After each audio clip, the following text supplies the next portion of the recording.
Bonjour, je m'appelle Michel, je suis infirmière puéricultrice de formation et créatrice de la société Bienvenue Bébé qui consiste à l'accompagnement des parents autour de la périnatalité et de la parentalité. Je me suis rendu compte au cours de mes expériences professionnelles que le risque le plus important de risque vital était celui de fausse route ou d'étouffement. C'est pour ça qu'en cette journée mondiale du premier secours, je vous propose de vous montrer une technique de désobstruction totale des voies aériennes chez les tout petits bébés nourrissons.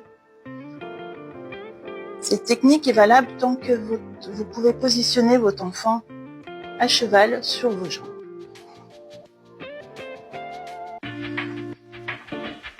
Pour cela, il faut déjà pouvoir détecter un risque d'étouffement.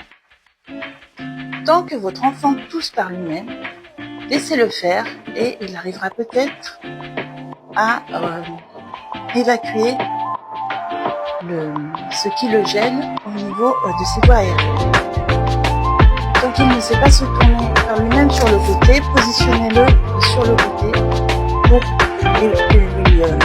en toussant, il va peut-être évacuer par lui-même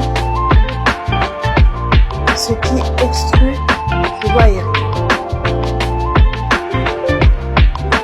Du moment que votre enfant se met à ne plus tousser, à ne plus parler, et que vous trouvez qu'il commence à bleuir au niveau de ses lèvres,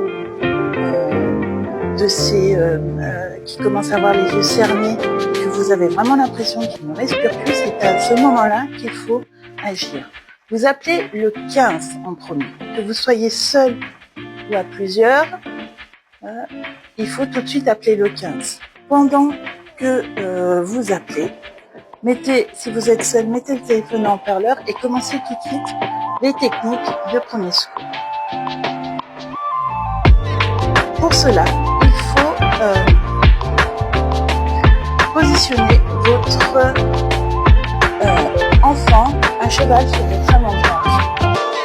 Maintenir sa mâchoire entre vos pouces et l'index. Essayez de maintenir sa bouche ouverte et vous allez vous servir de votre genou comme appui ferme.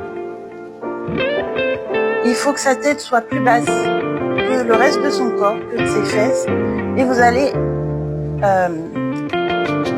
effectuer 5 tapes au niveau du dos, assez ferme pour essayer d'évacuer ce qui le gêne. Alors, on y va. Et 1, regardez entre chaque mouvement que s'il a ressorti l'objet. 2, 3, 4, 5. Si jamais ce n'est pas le cas, vous allez le relever. Avec votre autre main, vous allez, alors bien sûr il faudra aller un peu plus vite, et vous le tournez sur votre autre bras. Et vous allez effectuer des compressions thoraciques. Vous allez vous servir de la pulpe de vos 2 doigts au niveau de son sternum, au niveau de la partie basse de son sternum, c'est-à-dire sa cage thoracique, et vous allez faire 5 petites compressions. Et 1, et 2, et 3, et 4, et 5.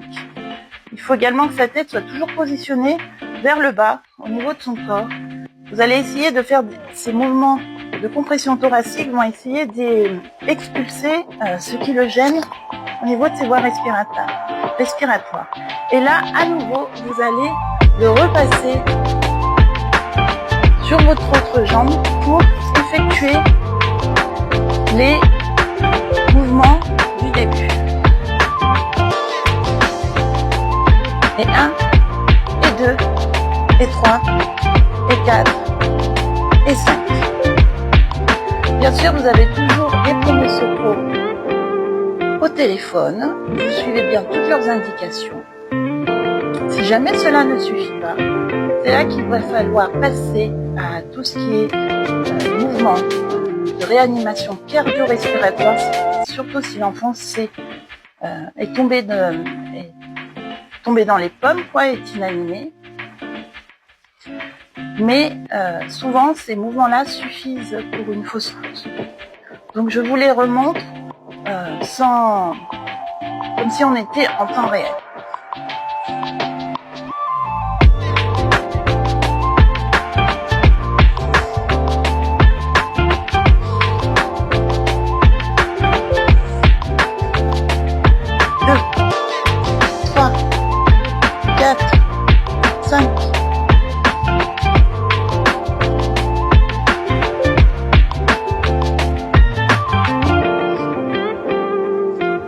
Et 1, et 2, et 3, et 4, et 5.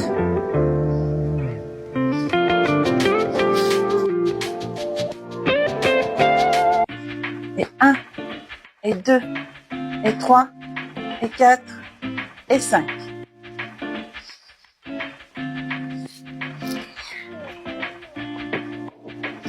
N'hésitez pas à partager cette vidéo, cela pourra aider le plus grand nombre de parents.